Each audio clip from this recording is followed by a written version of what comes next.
مساء الخير مشاهدينا، اهلا بيكم معانا النهارده وبنكمل مع بعض حلقتنا ومباشر من مصر. وكل التحيه للكاتب الصحفي الاستاذ محمد عبد الحافظ والزميل محمد الجندي في الفقره السابقه. الحقيقه ثوره 23 يوليو 1952 لا تزال الحدث الابرز على مستوى التاريخ مصر الحديث، ورغم مرور 72 سنه على هذه الثوره الا ان الحديث عن هذا الحدث التاريخي مازال له الكثير من التفاصيل. ولو قلنا ان هذا الحدث ايضا هو كان الابرز تاريخيا على المستوى الاقليمي والمستوى الدولي. اسمحوا لي يكون معانا النهارده الكاتب العزيزي. مساء الخير يا استاذ محمد. مساء النور، اهلا بيك. بعد 72 سنه تقول ايه عن ثوره 23 يوليو؟ شوفي، بعد 72 سنة وبعد 100 سنة قادمة ستظل هذه الثورة هي نقطة التحول التاريخي في حياة المجتمع المصري لأسباب كتيرة جدا، سواء من الأهداف اللي حققتها أو الآثار اللي ترتبت على تحقيق هذه الأهداف، وإحنا ما زلنا بنعيش عليها وبنتعامل معها، وهي يمكن بتمثل لنا حائط صد في كثير من المشاكل اللي احنا عايشينها. فثورة بكل المقاييس هي عملت تغييرات جذرية في المجتمع المصري وفي الدائرة العربية وعلى المستوى الإقليمي أيضا، لأنها كانت ثورة ملهمة في تاريخ هذه المنطقة. وبالتالي أنت عارفة كل سنة بيحصل في الوقت ده جدل. صحيح. هو إيه اللي باقي من ثورة يوليو، وإيه اللي لسه موجود، وإيه اللي عملته، وإيه اللي ما عملتوش. والحقيقه كل ما الجدل ده بيزيد، والجدل دايما بيتحط تحت مظله سؤال الحقيقه الملكيه الجمهوريه، انتقلنا من هنا لهنا، هذا النظام نفسه. بالظبط كده. فهو هذا الجدل في حد ذاته بيقول لك ان الثوره دي ثوره حيه. يعني ايه حيه؟ يعني موجوده في وجدان المجتمع المصري وبيتم توارثها، لان انت عندك شواهد كتير. احيانا يحصل خصوصا تغيير مع الاجيال الجديده. بالظبط كده. احيانا بيحصل تغيير في مجتمع ما، وبعد فترة 30 سنة 40 سنة 50 سنة بتختفي شواهد هذا التغيير. احنا عندنا في مصر حاجات موجودة ما تقدريش تلغيها ولا تنكريها، هنتكلم عنها، زي تقريبا قناة السويس وزي السد العالي. ادي نموذج وادي نموذج. النموذجين دول هيظلوا قائمين وشاهدين على عظمة هذه الثورة وعلى إنجازاتها اللي تمت خلال فترة. أنا في تقديري الناس اللي بتحكم على ثورة 23 يوليو أو على الفترة الزمنية اللي قعد فيها الرئيس عبد الناصر لحد سنة من 54 رئيس جمهورية حتى سنة 70 حتى وفاته، بيحكموا عليها بمقاييس هذا الوقت. وده كلام طبعا أنا في تقديري غير منصف، خاطئ، غير منصف، غير منصف. ليه؟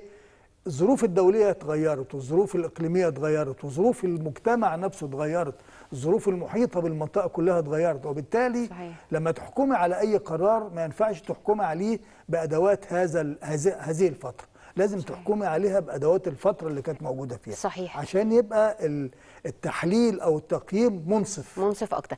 طيب، كان في أمام متخذ القرار في التوقيت ده الكثير من التحديات والكثير من المعارك. إحدى هذه التحديات كانت تأميم قناة السويس. بالظبط. بس أنا هسبق تأميم قناة السويس ديت، لأن تأميم قناة السويس كان 26 يوليو 56. صحيح. كويس.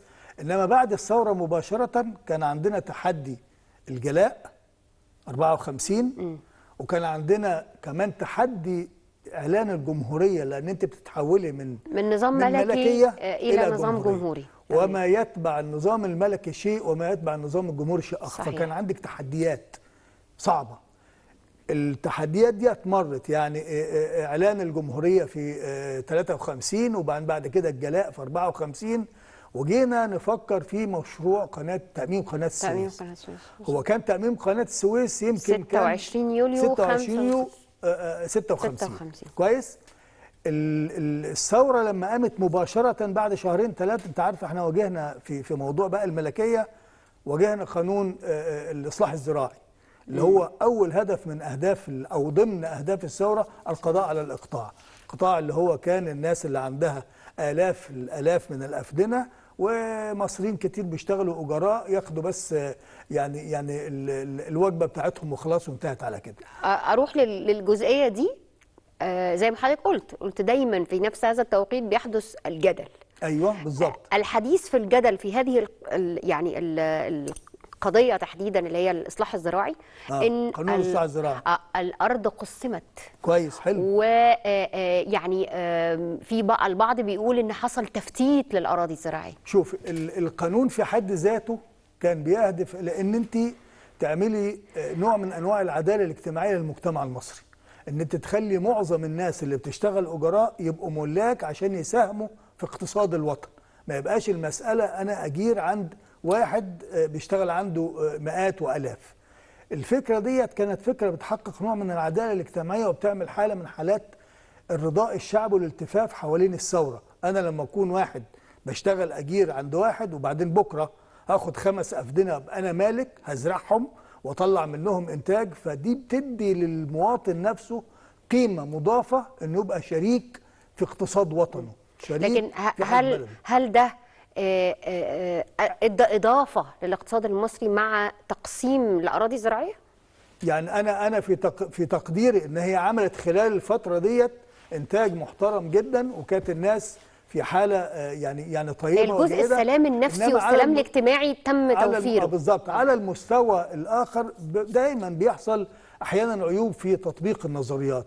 يطلع بقى حد يقول لك احنا لو كنا خليناها مساحات على بعضها كنا عملنا كذا كانت وكذا يقال هي دي جزئيه الجدل اللي احنا الحاجه الثانيه ان انت صاحب فكره الملكيه، ان انا يبقى عندي 5 فدادين ارض ما فرطش فيهم. اللي حصل لما بقى في ثوره في التعليم وبقى كل المجتمع المصري بيتعلم وبيدرس وفي حرص على ان المجتمع يبقى عنده وعي، الحاله بتاعت السكان اتغيرت. يعني الفلاح اللي كان عنده 5 ولاد بيشتغلوا في ال5 فدادين علم منهم شويه فسابوا الارض، فهو اضطر يبيع جزء من الارض، فحصل تفتيت اكتر من المطلوب للملكيه الزراعيه. وده يمكن اللي بيخليهم يقولوا ان ده عيب قانون الاصلاح الزراعي. وفي بعض الاحيان ممكن يكون صاحب الارض توفى وبالتالي قسمت ما بين واحد منهم باع وهكذا. يعني بالظبط كده. يعني تقصد ان هي دي كانت المساوئ الاكبر لفكره التقسيم. يعني دي فكره ان احنا عندنا هدف وعملنا له انجاز وحققنا موضوع ان احنا نخلي الناس الاجراء بقوا ملاك وبيبقى عندهم انتماء للوطن، ويعمل التفاف حوالين الثوره الموجوده وحاله رضا وحاله بتديني انا نوع من انواع القيمه والسياده في بلدي، بدل ما بحس ان انا اجير بقيت مالك. فدي في حد ذاتها قيمه. حققت الجزء الخاص بالعداله الاجتماعيه والسلام المجتمعي. بالظبط كده. انما نتائجها على المستوى البعيد ده كان تعمل بقى اللي هي الجمعيات اللي هي الزراعيه الكبيره اللي تضم حيازات صغيره ويبقى لها مجلس اداره ويبداوا يزرعوا بقى زراعات يعني مع بعضهم، يعني يبقى في حاله من حالات اصلاح القانون مع تداعياته اللي بتحصل اللي هي خارجه عن اراده النظام نفسه. انا واحد عندي 5 فدان عايز ابيع فدانين عشان اعلم ابني هنا ولا اوديه بره، فابيعهم، محدش هيقول لي ما تبيعهمش. فاللي بياخد الارض يا يزرعها يا يبنيها. وحصل هذا الايه يعني السلبيات اللي حصلت اللي خلت القانون عند بعض الناس دلوقتي يقول لك يا ريته ما كانوا عملها، كانوا خلاها كده ملكيات كبيره وواسعه. هي دي الجزئيه اللي كان فيها الجدل والحديث بالظبط كده في هذه الجزئيه تحديدا من بالظبط كده. فاحنا خرجنا بقى عملنا قانون الاصلاح الزراعي وده تم بعد 2 شهور من اعلان الثوره او من قيام الثوره. وده معناه ايه؟ معناه ان كان في هدف ليه علاقه بفكره تحقيق العداله الاجتماعيه. صحيح. يعني ما هي الثوره مش طالعه لمجرد ان انا عايز اغير نظام الحكم بس، لا الثوره قامت عشان تداعيات النظام الملكي. بالظبط كده بالظبط كده. انت عارفه مشروع الحفاء اللي كان موجود والناس اللي كانت موجوده مش لاقيه وحاجات كتير جدا ما كانتش موجوده. فبدا يتعمل قانون الاصلاح الزراعي عشان يعمل حاله من حالات الرضاء وحاله من حالات فكره ان انا بقى عندي سياده في بلدي، عندي ملكيه انا مسؤول عنها وبتاعتي. حصل بقى دخلنا في موضوع قناة السويس. السبب في مسألة التفكير في تأميم قناة السويس كان بيسبقه تفكير في فكرة ان انا بقيت دولة وجمهورية وعايز اعمل مشروعات تنمية وعايز اصرف على المشروعات التنمية الموجودة عندي. ففكرت في ايه؟ في بناء السد العالي. لما فكرت في بناء السد العالي كثوره، اعتقد انه ده كان الحدث الابرز. ما انا هقول لحضرتك ده الحدث الاهم واللي موجود لحد دلوقتي. صحيح. يعني الناس اللي كانت بتتكلم على ان فكره السد العالي ده يعني ايه بيطلع مثلا 2000 ميجا وات من 2000 جيجا وات من الكهرباء، كان بينور مصر وبيشغل مصانع وكان في احتياج ضروري، انما قيمته دلوقتي بعيدا بقى عن الكهرباء ايه؟ انه بيحمي مصر من العطش في الازمه اللي احنا عايشين فيها دي، وهو حائط الامان. لما اتعمل السد العالي باعتبار انه اعظم مشروع في القرن العشرين هندسي بحسب خبراء الناس اللي بتتكلم عن السدود في العالم، كان قالوا السد ده هيعيش 500 سنه. شوفي لما تعملي مشروع قومي يعيش 500 سنه، يديكي خير، يديكي ميه ويديكي كهرباء ويعمل لك حاله من حالات الامان في مجتمع العالم داخل عليه فيما يسمى اصعب الحروب القادمه، حروب المياه. واظن احنا كلنا يعني حاسين بالمساله دي. فلما مصر تهتم بالكلام ده والخبراء يرجعوا يقولوا ال 500 سنه بقوا 600 سنه، فده مشروع مصر الاساسي اللي غير فيها كل شيء من ناحيه الزراعه ومن ناحيه الاقتصاد ومن ناحيه الكهرباء عشان المصانع، اشياء كثيره جدا، وهو اللي ساهم في حركه التصنيع اللي تمت في الستينات كلها، اللي خلتنا نقول ان احنا دوله بننطلق زينا زي كوريا وزي مش عارف اليابان وزي كل الدول اللي حوالينا. احنا بدأنا مع بعض، كان عندنا التصنيع وكان عندنا الكهرباء وكان عندنا المشروعات الخطة اللي بتتعمل عشان تعمل زراعة وصناعة من مجتمع زراعي لمجتمع صناعي. دي نقلة صعبة جدا. فلما جه عشان يمول السد العالي فراح يطلب قرض من البنك الدولي. البنك الدولي الدولة الأكثر تأثيرا عليه كانت أمريكا وبريطانيا. طب امريكا وبريطانيا ضغطوا على البنك الدولي وقالت لا ما تدوش عبد الناصر الفلوس لان احنا لينا طار عنده، ده امم قناه السويس. او خرج قصدي طلع الانجليز من مصر في 54 وبقى في اتجاه ناحيه المعسكر الشرقي. واخد بالك؟ هيروح ناحيه بقى الاتحاد السوفيتي والى اخره. فاحنا مش هنديله القرض ده، فالبنك الدولي رفض، قال لا احنا مش هنديك القرض بتاع تمويل السد العالي. من هنا جه التفكير بقى فكره استرداد الموارد الوطنيه بتاعت الدوله. القناه دي بتاعتنا، احنا اللي حفرناها واحنا اللي عملناها واحنا اللي مات مننا حوالي 120,000 ودي في ارضنا. ودي كانت تحدي كبير الحقيقه. طبعا كان يعني تحدي أكبر عظيم، من اكبر التحديات. او في بعض الاحيان في بعض الخبراء بيقولوا انها كانت معركه. طبعا لا معركه، ما هي ليها يعني هي معركه صعبه جدا في فكره ان انت هتاخد قرار هيغير شكل المنطقة سياسيا واقتصاديا، وفي وقت انت عندك حواليك توترات كتيرة جدا. كان لسه في بداية الحرب الباردة بين المعسكرين ودي لها توترات في المنطقة. الإقليم كله كان متوتر، في استعمار في أكتر من مكان. خروج الإنجليز من مصر ادى رسالة لكل المنطقة اللي حوالينا تقدروا تحرروا بلادكم وتخرجوا، ولذلك دعم الثورة لكل حركات التحرر الوطني هي اللي عملت قيمة كبيرة جدا لمصر في أفريقيا لحد منتصف التسعينات. دي بقى الجزئية اللي احنا بنقول عليها ان هذا الحدث ليس كانت تأثيره ليس فقط على الداخل المصري ولكن على المستوى الإقليمي. الإقليمي والعالمي على فكرة. صحيح. لأن احنا ثورة كنا ملهمة لمعظم الأماكن الدول الموجودة محتلة في أمريكا الجنوبية وفي افريقيا. عبد الناصر بالنسبه للدول الافريقيه رمز الحقيقه. طبعا ملهم. هو يعني هو ساعد في كل الحركات التحرر الوطني اللي حصلت هناك. ولذلك بقول لك لحد منتصف التسعينات كانت مصر هي يعني مش متسيده، انما لها مكانه عند كل الافارقه. معظم الدول الافريقيه هتلاقي فيها حاجات مصرية يعني مبنى مصري، مشروع مصري بالظبط كده يعني. فلما حصل بقى ان احنا قررنا بقى نأمم قناة السويس، وده كان التحدي الكبير جدا. طب احنا هنأمم قناة السويس والمنطقة حوالينا كلها متوترة، ناخد القرار ازاي؟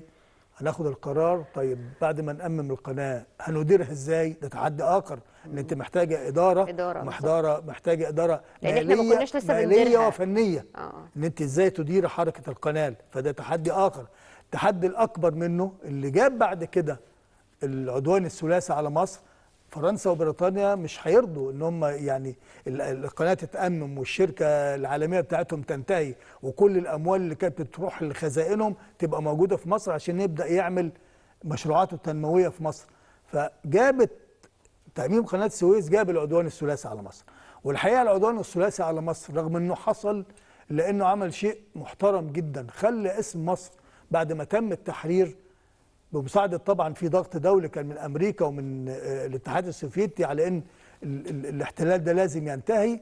إنما إسرائيل كانت لأول مرة بتفكر تخرج من الضغط الأمني والعسكري اللي حواليها أنها تشارك في الحرب ديت عشان تقول أنا موجودة على المنطقة بعد 48 تقول أنا ما زلت موجودة، تحقق جزء من الجانب الأمني والعسكري بمساعدة الدول دي. فدخلت كانت الخطة أن هي تخش سيناء، وبعد بعد كده فرنسا وانجلترا يقولوا القناه اللي فيها بتمر منها التجاره الدوليه ومصالحنا موجوده فيها هتتعرض للخطر، فاحنا هنيجي عشان نحمي القناه مش عشان يطلعوا بقى اسرائيل. ايوه ده كان الغطاء، ده كان الغطاء الفخ اللي والجمله الاشهر للزعيم الراحل جمال عبد الناصر، يعني هي في اذهان الجميع وقت التامين. بالظبط كده. الحدث نفسه عمل هزة في العالم كله. صحيح. ليه؟ انت بتدي رسالة لكل الدول اللي فيها استعمار انها تقدر تاخد قرارات جريئة وتقدر تكملها وتقدر تسترد اموالها وتسترد استقلالها وتسترد سيادتها الوطنية. تأميم قناة السويس وانتهاء الحرب السويس العدوان الثلاثي حطت مصر في شكل جديد خالص، ان دي ثورة عملت تغيير في المنطقة، اكتسبت احترام العالم، ادت رسالة لكل الدول المحتلة انها تقدر تتخلص من الاحتلال، ادت رسالة جرأة ان اهل اي وطن محتل عندهم قدرة ان هم يستردوا وطنهم ويستردوا بلادهم. عملت التفاف شعب زيادة وثقة بين الشعب وبين قيادته. وده كان الشيء اللي اشتغل عليه بقى فكرة هذا الالتفاف وهذا الاجتماع حوالين القيادة. بقى ايه، احنا بقينا دولة، والدولة عشان تبقى موجودة لازم بقى تكتمل مؤسساتها أركانها كلها. فبدأنا نعمل بقى نتكلم فيه بقى مشروعات الصناعة ومشروعات الزراعة ومشروعات الطرق ومشروعات الطاقة وكل الكلام ده اتعمل، وبقينا في حالة تصنيع مختلفة عن ما قبل. ضيف على كده بقى فكرة ان انت بتعملي تعليم، يعني تعليم الستينات ما حدش يقدر ينكره، احنا اتعلمنا فيه وعرفناه وعرفنا قيمته وعرفنا قيمة المدرس وقيمة التعليم وقيمة الشهادة وقيمة انك تشتغلي وقيمة ان التعليم كان شامل في كل حاجة. بتروح المدرسة بتتعلمي وبتلعبي رياضة وبتعملي تدبير منزلي وتدخلي مطبخ وتعملي مش عارف ثقافة. صحيح. وتعملي موسيقى وتعملي حاجات كتير جدا. ده كان التعليم اللي موجود في الفترة ديت. كان القصد منه ان انا عايز اعمل تنمية للوعي المصري، لان انت بقيتي شعب عندك دولة ناهضة وجاية وفي منطقة حيوية جدا.